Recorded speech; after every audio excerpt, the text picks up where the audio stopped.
अभी कॉन्टेक्स्ट में से होते हुए। जी मैम। अभी जो है वो 7th लास्ट सेइंग रह गई है। जी लास्ट। Yes ma'am. सही हो गया। चलिए जी, खुदा उनका शुक्र हो। मुझे भी बता दीजिए, शुमाइला आपने कलमा सुनाया है? जी मैम, उन्होंने सुनाया सिस्टर बेथेल के नाम से, उनकी बेटी का नाम है शुमाइला बेथेल ना। के नाम से। चलें जी, खुदा के खादम आखिर में जो है वो हमें साथ में कलमा जी जो ब्रदर है माइकल। जी ब्रदर माइकल लिस्टन आपसे रिक्वेस्ट करते हैं कि आप आखिरी कलमा पेश करें। हालेलुया। मैं निहायत शुक्रगुजार हूँ खुदा यीशु मसीह का, जिसने आज मौका दिया और सब बहन भाइयों ने बहुत अच्छे से बयान किया।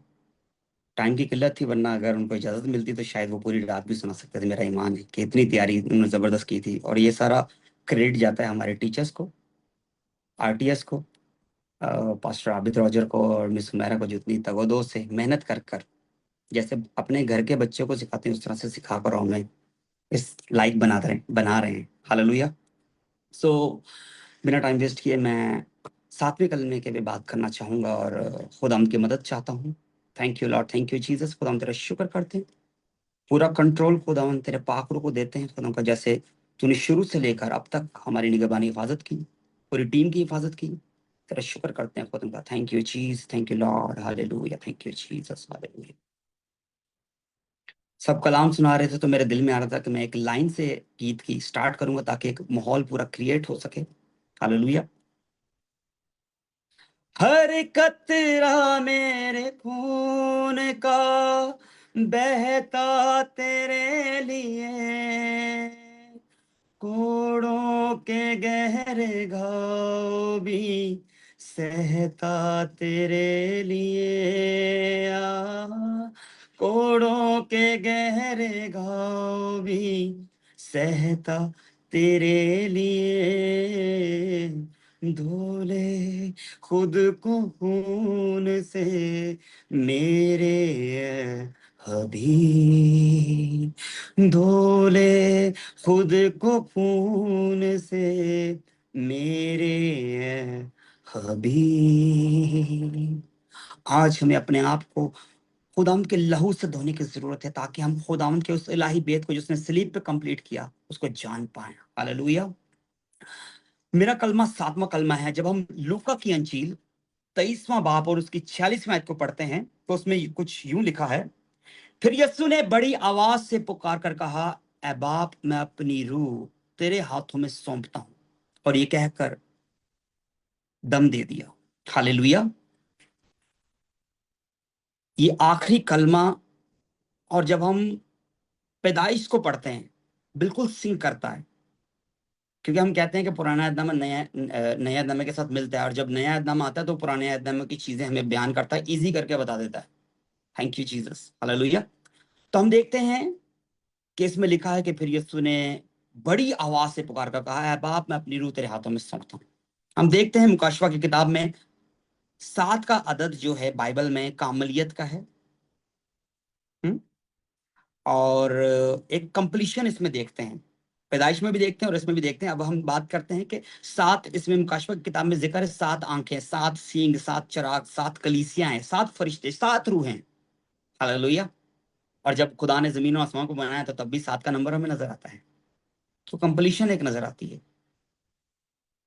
ये कलमा दोबारा मिलाप का कलमा भी कहलाता है, सुपुर्दगी का कलमा भी कहलाता है।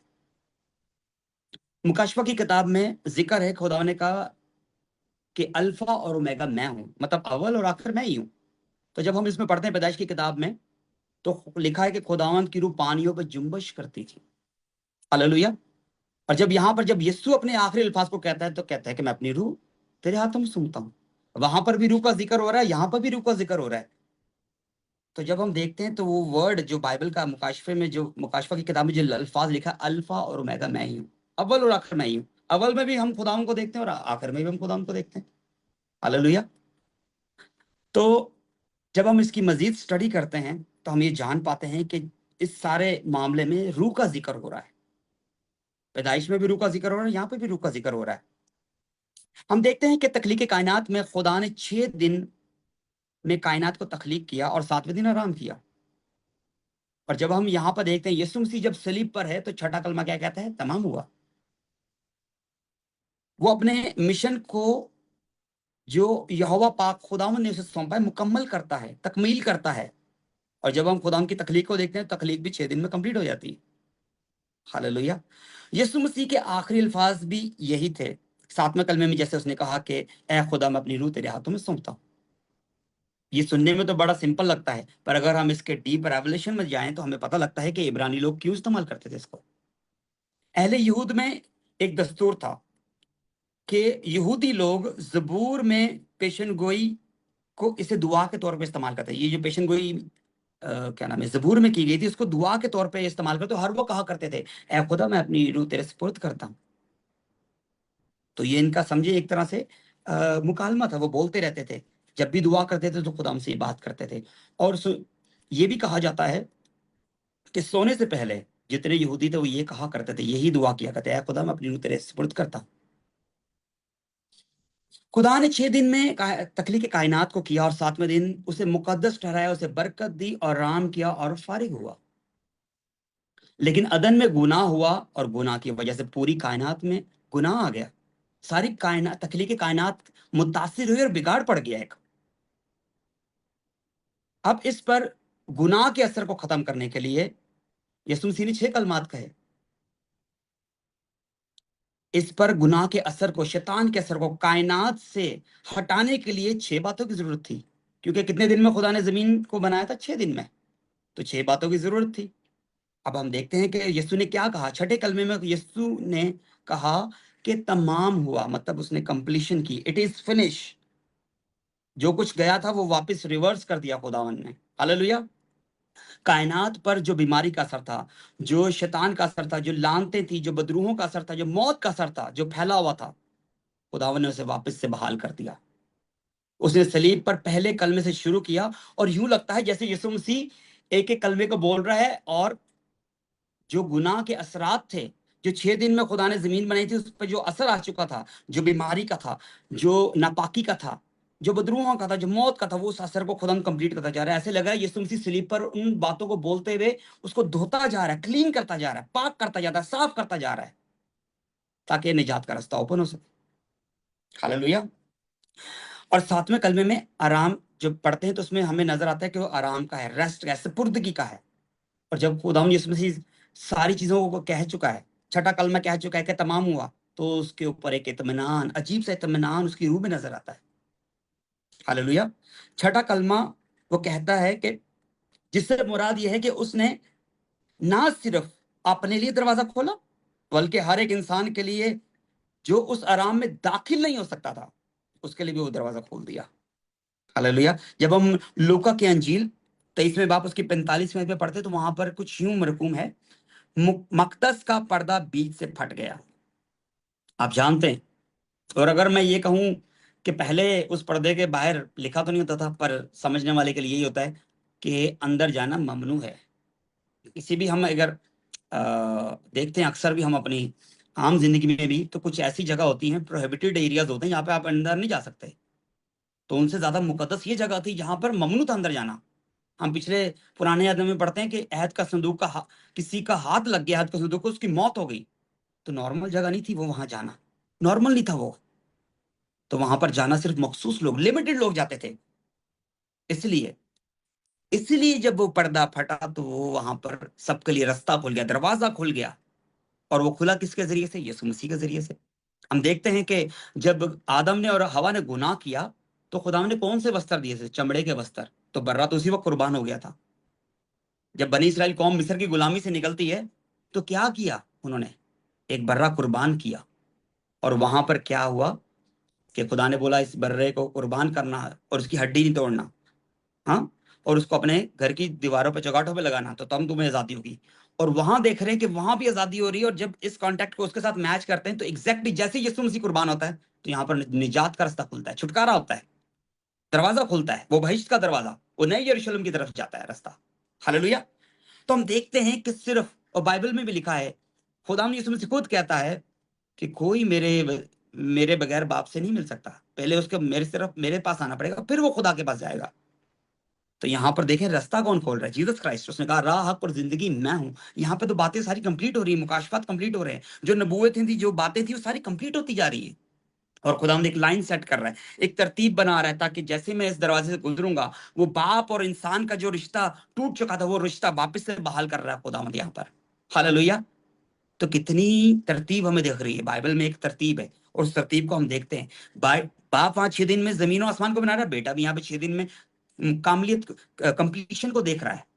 हाँ, और 7वें दिन उसने रेस्ट किया। तो यहाँ पर हम देखते हैं खुदावंद अपनी सुपुर्दगी कर रहा है, अपनी रूह को सुपुर्द करता है। जब आदम और हवा आदम को बनाया, तो उसमें लिखा है कि अपना दम उसमें फूंका। और जब यहाँ पर हम इस आयत को पढ़ते हैं, तो इसमें लिखा है और ये कहकर दम दे दिया। हालेलुया।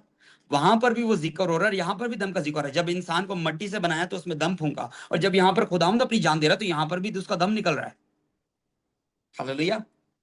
तो हम देखते हैं कितनी खूबसूरती से खुदावंद ने इसको बयान किया है। यहाँ पर हम आगे बढ़ते हैं, और जब हम मजीद इसमें आगे बढ़ेंगे, तो हम देखते हैं कि स्तिफनस ने जब अपनी जान दी, तो उसको याद था कि यीशु मसीह ने क्या बात की। उसको याद था कि ज़बूर की किताब में क्या कहा गया है। उसने भी इन्हीं अल्फाज को इस्तेमाल किया जब उसे संसार किया जाता। उसने बोला, ऐ खुदा मेरी रूह को कबूल कर। और जब हम ज़बूर की किताब 31वीं बाब के 5वीं आयत में पढ़ते, उसमें लिखा है, मैं अपनी रूह तेरे हाथों में सौंपता हूं। हालेलुया। और यीशु भी जब अपनी जान दे रहा होता है, सलीब पे होता है, तो यही इसी हवाले को बयान करता है। मैं आपसे सवाल करता हूँ, इतनी अजियत के बाद इंसान की आवाज ही नहीं निकलती, उसे याद ही नहीं रहता हो क्या गया है, दिमाग काम करना बंद कर देता है, तब भी खुदा उनको याद है। इसलिए तो कहते हैं कि वो खुदा है। हालेलुया। मुकम्मल खुदा, मुकम्मल इंसान। बट वहां पर तो खुदा हम देखें कितनी सारी चीजों को कंप्लीट करता जा रहा है, one by one, one by one, एक एक करके। अगर आप कलमात को पढ़े तो आपको पता लगेगा किस तरह से खुदाम ने दुनिया को धोया, किस तरह से क्लीन किया, पाक किया, और उन सब बातों को याद रखा। और आखिरी वर्ड में भी कहता है, खुदा मैं अपनी रूह तेरे हाथों में सौंपता हूँ। ज़बूर की बात कर दिया खुदाम की अगर जिंदगी को देखे, स्टार्ट से लेकर दुरानिया जिंदगी और एंड तक, कलाम मुकद्दस खुदा से जुड़ा रहा है, आगे पीछे नहीं हुआ। ऐसा नहीं हुआ कि यहाँ से उठा लिया कॉन्टेक्स्ट यहाँ पे जोड़ दिया, नो। आप देखेंगे एक तरतीब दिखेगी आपको। हालेलुया। जब हम लूका की इंजील 23वें बाब की 46वें आयत में पढ़ते हैं, तो उसमें लिखा हुआ एक वर्ड जो यीशु ने बोला, फिर उसने बड़ी आवाज से पुकार कर कहा। बड़ी आवाज। हाँ, जब हम इसको ग्रीक कॉन्टेक्स्ट में देखते हैं, जब हम इसको यूनानी लफ्ज में देखते हैं, तो मिगास आता है। मिगास का मतलब बड़ी आवाज, मेगा। और जब इसको हम ट्रांसलेट करते हैं इंग्लिश में, तो उसमें आता है मेगा इवेंट, मेगा साउंड, और इस तरह से इन वर्ड्स को इस्तेमाल किया जाता है, मेगा को इस्तेमाल किया जाता है। तो हम देखते हैं कि कभी कुछ बड़ा काम करना होता है, बड़ा क्रूसेड करना, बड़ी इबादत करनी है, बड़ी तकरीब करनी है, तो वहां पर मेगा साउंड, मेगा इवेंट का इस्तेमाल किया जाता है। हालेलुया। इतनी तकलीफ में होने के बाद, 9 घंटे उस तकलीफ से गुजरने के बाद, पानी का एक बूंद भी उनकी जुबान पे नहीं लगा, और वो इस तकलीफ से गुजर रहे हैं। इंसान में तो तवानाई नहीं रहती। थोड़ी देर अगर अगर फास्टिंग भी कोई कर ले, तो उसमें तवानाई ऐसे हो जाता है कि बोलना, आवाज चेंज हो जाती है। और एक इंसान के ऊपर छलनी किया गया उसके बदन को। और आप इमेजिन करें कि अगर आप अपनी आंखें बंद करें और इमेजिन करें कि आप यीशु की सलीब के नीचे खड़े हैं, और उसके हाथों पे कील लगे हुए हैं, और हाथों से लहू बह रहा है, और सर से भी लहू बह रहा है, चेहरे से लहू बह रहा है, बदन से लहू बह रहा है, पैरों से लहू बह रहा है। Oh my God. और खुदावन तूने कितना काम बड़ा किया। ये सब कुछ, इतना लहू बहने के बाद भी खुदावन ने वो वर्डिंग का इस्तेमाल किया, और इतनी ताकत से बोला कि वहां के सुनने वाले हैरान हो गए कि ये इतनी इतनी जोर से कैसे बोल सकता है, इतनी तकलीफ में होने के बाद कैसे ये बात कर सकता है। वो लहू जो आपके और मेरे गुनाहों के लिए बहा, वो लहू पाक लहू, वो पवित्र लहू जो आज भी ताजा है, वो गुनाहों को धोता है, वो पाक करता है, पवित्र करता है, वो चीज हमारे जकड़ों को छुड़ाता है, वो कर्सिस को खत्म करता है। आज भी जो जान तौबा करेगी, आज भी ये जानेगा कि वो यीशु मसीह के सलीब के नीचे बैठा हुआ अपने गुनाहों का इकरार करता है, अपने बाप दादों का गुनाहों का इकरार करता है। मैं कह रहा हूं, निजात आपके घर पे दस्तक दे रही है, वो निजात आपके घर पे आ चुकी है। वो खुदा उनका लहू आप पे छिड़क चुका है यीशु के नाम से। वो खुदा उनका लहू सेम नहीं रहने देगा आपको, इन जीसस माइटी नेम, आमीन। हालेलुया।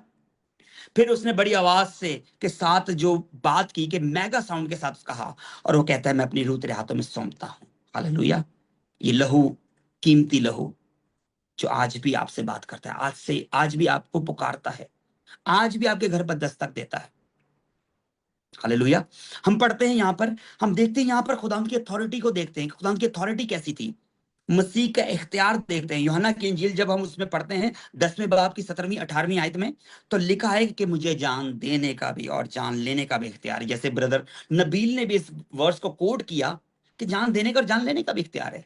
हम देखते हैं कि जब यहाँ खुदावंद अपनी जान, खुदावंद यीशु मसीह से वो दम निकल रहा है, तो इसमें बड़ी खूबसूरत बात मुझे दिखी कि वो अपनी रूह को खुद ही अपने अंदर से निकालता है। हालेलुया, क्योंकि इस पर ऐसा इख्तियार है। हाँ, वहां पर एक वर्ड ब्रदर ने बड़ा अच्छा इस्तेमाल किया था, हाइपोस्टैटिक यूनियन, कि वो कामिल खुदा भी और कामिल इंसान भी है। वो अपने में से ही अपनी रूह को निकालता है। हाँ, और फिर तीसरे दिन मुर्दों में से जब जिंदा होता है, फिर वो रूह उस बदन में आती है और वो सबके सामने आ जाता है। कितनी एक जबरदस्त बात है कि खुदावंद खुद अपने अंदर से अपनी रूह को निकालता है और फिर अपने अंदर उस रूह को डालता है, क्योंकि उसके पास इख्तियार है, अथॉरिटी है। हालेलुया। तो हम यहाँ पर देखते हैं कि खुदावंद जब ये सब कर रहा है तो उसके चेहरे पे इत्मीनान है। उसको मालूम है सब कंप्लीट हो चुका है। जो खुदावंद ने मुझे मिशन दिया तो मैंने इसको कंप्लीट कर दिया, और अब मेरा सफर अगला है, अगला काम करना है। हालेलुया। तो जब हम यहाँ पर देखते हैं और इस बात को अगर तर्जुमा हम देखते हैं, जैसे खुद अपनी रूह को निकालता है और खुद अपने अंदर सौंपता है, तो वहां पर बात आती है कि मैं अपनी रूह तेरे हाथों में सौंपता हूं। सौंपने के लिए अगर हम यूनानी वर्ड को देखें तो क्या आता है? पैराटिथमी वर्ड है, पैराटिथमी। पैरा का मतलब है करीब, और टिथमी का मतलब है रखना, मतलब करीब रखना, सौंपना। तो इसका मतलब है जो मैंने आपसे पहले बात कही कि अपनी रूह को अपने बदन से निकालता और पास ही रख देता है। जब तीसरे दिन मुर्दों में जिंदा, तो वो रूह फिर उसमें आ जाती है, उस बदन में, और बदन जिंदा आ जाता है। हालेलुया। तो पैराटिथमी का मतलब है करीब रखना। हालेलुया। यहां पर हम यीशु की अथॉरिटी को देखते हैं कि वो, जैसे मैंने पहले हवाला दिया कि मुझे जान लेने का भी इख्तियार है, जान देने का भी इख्तियार है। तो हम उसमें देखते हैं कि तीसरे रोज मुर्दों में से जिंदा होता है उसी रूह को जिसको वो अपने बदन से निकालता है जब वो सलीब पे था, और जब तीसरे रोज मुर्दों में से जिंदा होता है तो उसी रूह को वापस अपने अंदर दाखिल करता है। हालेलुया। एक ही वक्त में उसकी डिविनिटी और उसकी अलूहियत यहाँ नजर आती है। रूह से मुराद रूहुल कुदस नहीं है, बल्कि वो रूह जो वो जमीन पे, आ रही? ओके ओके, स्टॉप हो गई थी थोड़ी देर के लिए आपकी आवाज। ठीक है, बल्कि वो रूह जिससे वो जमीन पर चल फिर रहा था। आज हमें ये सोचने की जरूरत है, क्या हमने अपने आप को खुदा के सुपुर्द किया है? क्या हमने अपने आप को, अपनी फाइनेंस को, अपनी फैमिली को, अपने घराने को, अपनी लाइफ को, अपनी स्पिरिचुअल लाइफ को क्या खुदा के सुपुर्द किया है? आज हमें सोचने की जरूरत है। ये लम्हा फिक्रिया है। हमारी सब चीजें खुदावंद की तरफ सुपुर्द करते हैं, खुदावंद ये काम करते, वो काम करते, पर जिस काम के जरिए वो सारे काम होने हैं उसको तो सुपुर्द करो। अपनी रूह को खुदावंद के सुपुर्द करो, अपनी आंखों को, अपने हाथों को, अपने जहन को, अपने पाँव को, हाथों को। फिर देखो खुदावंद आपके अंदर से होकर काम करेगा।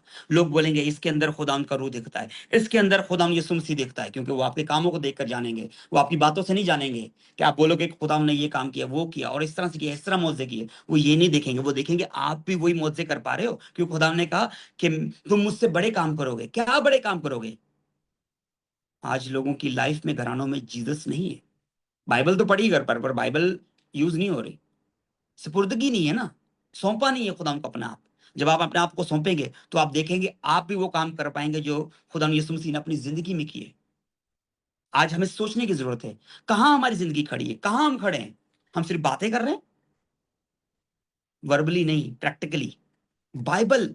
और अगर कोई मसीही को देखता है, मसीह तो बहुत सारे हैं, नाम नेहाद मसीह, मैं मसीह हूं, मेरा नाम स्टीफन है, हाँ मेरा नाम पीटर है, जॉन है, नाम से लग रहा है जॉन, पर काम से जॉन नहीं है, काम से स्टीफन नहीं है। कहां खड़ी है आपकी लाइफ? देखने की जरूरत है, सोचने की जरूरत है। सपुर्द करें अपने आप को, खुदा के हवाले करें, और फिर देखिए खुदा को काम करने दें। और 2-3 दिन में काम नहीं है ये लाइफ, ये एक जर्नी है, इसमें टाइम लगता है। 2 दिन में काम सारे हल नहीं होंगे, 2 दिन में सारी चीजें नहीं होंगी। पहले सपुर्द तो करें अपने आप को खुदा के, फिर देखें खुदा को काम करने दें, वर्किंग करने दें। एक प्रोजेक्ट जब शुरू होता है ना, तो फौरन से बिजनेस टॉप पे नहीं चले जाता, दुनिया के वर्ल्ड पे, मतलब टॉप कंपनीज में नहीं आया था। टाइम लगता है उसमें, ये एक जर्नी है। वो दे ना दे वो आपका खुदा है, वो करे ना करे वो आपका खुदा है। क्या कर लोगे? केस कर लोगे इसके ऊपर? कुछ नहीं कर सकते आप। आपको ही झुकना पड़ेगा, आपको ही वो मानना पड़ेगा जो खुदा ने आपके लिए रखा हुआ है, क्योंकि सुपुर्द करना पड़ेगा अपने आप को, अपनी फैमिली को, अपने बच्चों को, अपने फाइनेंस को, अपने घराने को। मैं आप सबके लिए दुआ करता हूँ कि खुदा आपको सुपुर्द की रूह दे। आज से आपका घराना, आपकी फैमिली लाइफ सेम न रहे, इन जीसस माइटी नेम। वो आज से बर्रे का लहू आपकी जिंदगियों पे काम करें, आपकी लाइफ पे, फाइनेंस पे काम करें। आज से आप अपना आप खुदा को सपोर्ट करें, जैसे यहूदी लोग कहते हैं खुदा मैं अपनी रूह तेरे सपोर्ट करता हूं। जैसे हम देखते हैं ज़बूर में वो लिखा है कि मैं अपनी रूह खुदा तेरे हाथों में सपोर्ट करता हूं। आज से आप भी ये बातें करेंगे। आज से आपकी हर चीज से खुदावंद की तारीफ होनी चाहिए। तब देखेंगे आप खुदावंद के काम को होते हुए। लोग बोलेंगे आप में यीशु देखता है, बेटी आप में यीशु देखता है। आप जब ये बोलती हैं तो हमें खुदावंद का रूह छूता है, हमें दिखता है कि खुदावंद का रूह आप में है, हमें दिखता है कि खुदावंद आपसे बात करता है, हमें दिखता है कि आपका घराना खुदावंद को मानने वाला है, हमें दिखता है कि खुदावंद आपके घर में, आपके घर से हमें दिखता है, आपके बच्चों से दिखता है, उनकी लाइफ से दिखता है कि खुदावंद आपके घर में है। हालेलुया। मैं आपको बताना चाहता हूँ, एक बहन के घर में जाता था, जैसे ही उसमें घर में जाता था तो मेरे हाथ और चेहरे का रंग बदल जाता था, मुझे पता लग जाता है यहाँ पे खुदावंद की प्रेजेंस है। हालेलुया। लिटरली 2010 की बात बता रहा हूँ। चमकता था हाथ और मेरा चेहरा। मैं कहता था यार ये कैसी चीज है, क्या है यहाँ पर, ऐसी प्रेजेंस खुदावंद की, ऐसी अनॉइंटिंग खुदावंद की। आज अपने आप को खुदावंद की सलीब के नीचे देखें और उस माँ के साथ खड़े हों, उस शागिर्द के साथ खड़े हों और देखें कि आपकी जिंदगी कहाँ खड़ी है। क्या आप खुदावंद को अपने आप को सपोर्ट करते हैं? क्या आप अपनी जिंदगी से खुदावंद की तारीफ करते हैं? अगर नहीं करते तो आज अपने आप को सपोर्ट करें और खुदावंद से बात करें कि खुदावंद आज से मेरी रूह, आज से मेरी जान, आज से मेरी जुबान, आज से मेरी आंखें, आज से मेरा जहन, आज से मेरे हाथ पाँव, मेरे बदन का हर एक अंग खुदावंद तेरे सपोर्ट करता हूं, यीशु के नाम से मांगते हैं। आमीन आमीन। Thank you Jesus. हालेलुया। मेरा ईमान है कि आपने इस कलाम की बदौलत बरकत पाई है। आमीन आमीन।